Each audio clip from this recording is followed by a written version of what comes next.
I stood backstage, the lights warm on my face, holding the award they said I'd never get. And yet, not a single person from my past, not my family, not my old professors, not even my childhood best friend Rachel, was there to witness it. Because they all said the same thing, over and over, for years. People like you don't get that far. You're too much, Emily. Stay in your place. I was 26 when the editor of the local paper, Mr. Reynolds, cut my article just before print and replaced my name with his interns. No explanation. No apology. I remember walking home in the rain that night, the manuscript folded under my coat, thinking, is this how history forgets us? One silent erasure at a time? But I didn't stay silent. They tried to erase me. But I made history. And if you've ever felt invisible in a room where you knew you belonged, tell me, have you ever had to fight to be seen? Comment, I'm still standing if you've ever felt erased. Before they tried to erase me, I was just a girl in South Bend, Indiana, dreaming with a pen in her hand. My name's Emily Walker. My dad, Greg, was a truck driver, gone most weeks.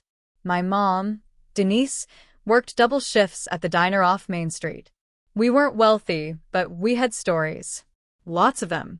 Stories told around the kitchen table, or on the porch during power outages, or whispered to me while I lay on Grandma Carol's lap. That's where I first heard the phrase, "We don't get to write history, we survive it." I didn't believe that. At age 12, I stapled my first newspaper together and handed it out in homeroom. By 14, I was ghostwriting poems for classmates in exchange for pizza. Writing was the only thing that made me feel like I mattered. But the world didn't see it that way. Mr. Hart, my 10th grade English teacher, once told me, "You're talented, but this town eats girls like you alive." I laughed it off, thinking he meant I was too bold, too opinionated. Then came the scholarship offer to Columbia. I got in. I was the first in my entire family to make it that far. I remember screaming into my pillow, hugging my mom in the kitchen as she cried. But my father? He just grunted and said, "Don't come back here thinking you're better than the rest of us." That night, something cracked. Not in anger, but in clarity. If I was going to chase history, I'd have to do it alone. And when I got to New York, I was overwhelmed but alive. The city didn't scare me. What scared me was how easy it was to get overlooked, how many people had voices that were never heard. That's when I knew. I wouldn't just write stories. I'd write the truth. The kind they couldn't ignore, even if they tried. New York wasn't easy, but I didn't expect it to be. I interned at the Ledger, one of those legacy newspapers that still believed their name meant power. I was assigned to the Metro desk, reporting on housing issues in the Bronx, redline cases, eviction protests, stories no one wanted to touch. My pieces were sharp, fact-checked, bold, and almost always published under someone else's name. At first, I thought it was a mistake. "Hey, Amanda," I asked my editor one afternoon. "The piece on 136th Street eviction, it ran this morning, but it doesn't have my byline." She didn't even look up from her desk. "We gave that to Mark. You're still in training." I swallowed my pride and said, "But I wrote it. I interviewed the tenants. I filed it." She replied, "Sweetie, you're 23. Be grateful you're in the room." That phrase haunted me. Be grateful you're in the room. As if presence was a gift. As if I was lucky to even breathe near people who could shape headlines. It kept happening. I'd pitch deep investigative stories. They'd get passed to male colleagues. I'd work late nights rewriting data-heavy sections only to see the final draft adjusted beyond recognition. Every time I raised it, Amanda would smile and say, "We're mentoring you, Emily. This is how the industry works." But one day, I found my exact draft, word for word, published in the Sunday section under James Atwood's name, a mid-level reporter who once called my research cute. I confronted her. "Why does James get credit for my work?" Amanda stared at me like I was being dramatic. "You don't want to make enemies this early, hon. People remember attitude." I left the office and sat in Bryant Park, tears welling up. I didn't cry often. But that day I did. Not because I'd been erased, but because I realized I was being systematically scrubbed out of the very story I was trying to tell.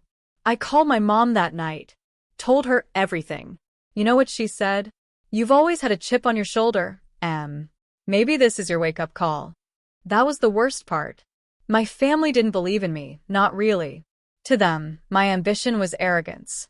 To the newsroom, my voice was inconvenient. To the world, I was too much to be listened to, but just enough to be used. The breaking point came in the fall of 2018. A whistleblower from a housing development in Brooklyn reached out.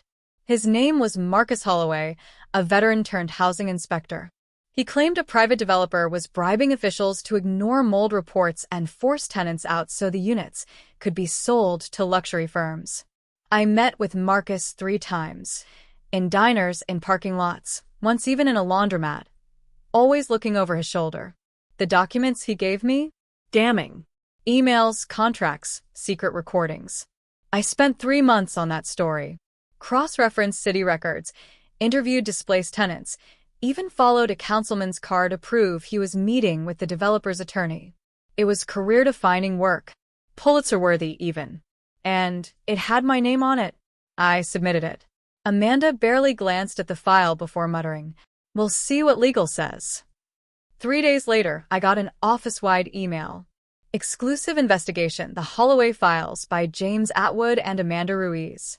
My heart stopped. I opened the link. My article. Word for word. Even my title. Even my opening paragraph. But my name? Gone. I stormed into Amanda's office. "You stole it." She didn't even blink. "We protected you. If this story goes south legally, your name won't be tied to it. Be smart, Emily." I shook my head. "No. You erased me." She sighed, like I was a stubborn child. "Let me be clear. If you make noise about this, you'll never work in journalism again. This is how it's always worked. You either play along or you disappear." I stood frozen. I had never felt smaller. Or angrier. I left. Packed at my desk while my co-workers stared at their screens, pretending not to notice. No one said a word. I walked into the subway and collapsed on the bench at 34th Street. I wasn't crying. I was shaking. My entire life, I had believed that hard work meant something. That truth would rise. That if I told the story right, people would listen. But the real story was me. And it was being deleted. That night, I opened my laptop in my studio apartment and started a blog. Just one post. They erased me, but here's what they didn't delete. I uploaded screenshots, emails, draft timestamps, the entire investigation with my original byline. Within 24 hours, it went viral. 2 days later, #CreditEmily was trending on Twitter. 3 days later, Marcus Holloway went on a podcast and said my name out loud. It was Emily Walker. She's the only reason the truth ever got out. By the end of the week, the Ledger issued a clarification, not an apology. Amanda called me furious, left a voicemail saying, "You just destroyed your future." But I already knew. I just created it. 3 weeks after the blog exploded, I received a certified letter from the Ledger's legal department. Cease and desist. Defamation. Violation of confidentiality. I read it twice. Then I laughed. They wanted me to apologize for telling the truth? I didn't flinch. I printed the letter, folded it neatly, and placed it in a frame on my wall, right above my laptop. A few days later, I was invited to speak at a journalism ethics panel at NYU. I wasn't supposed to be on the roster, but one of the professors had read my blog and said, "This is what journalism needs, fire, not fear." I stood behind that podium, looking out at the audience, students, professors, media editors, reporters, and in the third row, Amanda Ruiz. She had the nerve to show up. Or maybe she thought I wouldn't dare say anything in person. I took a deep breath and said, "They told me to be grateful I was in the room. But gratitude without credit is gaslighting. And silence is not professionalism. Silence is complicity." The room went still. Then I pulled out a printed copy of my original manuscript, highlighted in yellow, line by line. Every word that had been lifted. This is not a vendetta. This is a case study in erasure, in real time. I'm not telling you what happened to a reporter. I'm telling you what happens to millions of people who are told they're too loud, too bold, too difficult for the system. Amanda's eyes narrowed. She didn't speak. She didn't have to, because the room was with me now. I closed with this. History isn't made by the people who play safe. It's made by the ones who risk everything, just to be heard. As I stepped down, a young woman in the front row stood and started clapping. Then another. And another. By the time I reached the door, the applause was thunder. That was the moment I knew. They couldn't erase me anymore. Because now too many people had seen the truth. After the NYU panel, my inbox overflowed. Not with job offers, not right away, but with stories. From women. From Black and brown writers. From disabled journalists. From people who had been erased over and over, just like me. Your story is mine. I left my job in 2019. No one believed me until now. They stole my voice too. It felt like a tidal wave of shared pain and unexpected solidarity. But the people I wanted to hear from the most stayed silent. My father never called. Not even a text. My sister Lindsay messaged once. I saw the stuff online. Maybe you should just let it go before you burn more bridges. That one hurt the most. We'd shared bunk beds growing up. I helped her with college essays. But she was always the peacemaker. The one who wanted everyone to get along, even when the world was unfair. And my mom, she called, finally, said, "You're not making it easy for people to support you, Em." I replied, "Maybe support shouldn't come with conditions." We didn't talk again for months. I spent that winter mostly alone. Not because I was hiding, but because rebuilding your identity after being erased takes time. I'd walk through Prospect Park in the early mornings, headphones in, listening to Nina Simone, and typing voice memos to myself. You are not difficult. You are direct. You are not dramatic. You are honest. You are not invisible. You were hidden. Old memories surfaced like ghosts. The way teachers used to credit my group projects to the loudest boy in class. The way my uncle laughed when I said I wanted to be a writer. Maybe try teaching English instead. Something safer. The way even I sometimes doubted my own brilliance just because no one else had ever named it out loud. But now? Now the truth had been spoken. And truth, once released, doesn't go quietly back into the dark. Spring came late that year. I was still in Brooklyn, still walking those same cracked sidewalks, but something in me had shifted. I wasn't surviving anymore. I was reclaiming. I started working with an independent media collective called the Verity Project, founded by a group of queer, women-led journalists who left big-name publications to tell stories on their own terms. No more red tape. No more stolen bylines. The first piece I published under my full name, Emily Walker, was an exposé on corporate gentrification in Harlem.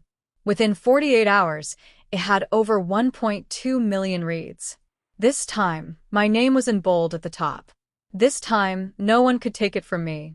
I also began teaching a workshop once a week at a local community center, writing for the silenced. We didn't just write articles.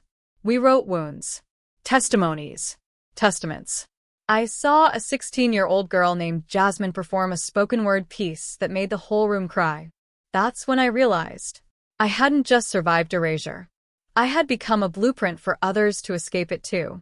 Therapy helped. Journaling. Sundays at the food co-op with people who didn't ask what I did for a living, they just cared that I showed up. And one day, out of nowhere, I got an email. Subject: Pulitzer nomination. Emily, your Holloway piece was submitted under our joint name. We've corrected that. Congratulations. You deserve this. No apology. Just that. But I didn't care. Because by then, I didn't need their recognition to feel worthy. I had already made history. My own way. If you've ever been erased, if you've ever sat in silence while others took credit for your courage, if you've ever whispered your truth in the dark, hoping someone, anyone, would listen, let me say this to you now. You are not invisible. You are not too much. You are not difficult. You are disruptive. And that's what history is built on. I'm not asking you to set the world on fire overnight, but light one match. Write the blog post. Tell your story. Refuse to shrink. Because the moment you stop waiting for permission is the moment they can never erase you again. Share your story in the comments. I read every one. And if this resonated with you, hit like, subscribe, and tell someone. I am still standing. Let's rewrite what they tried to delete. Together.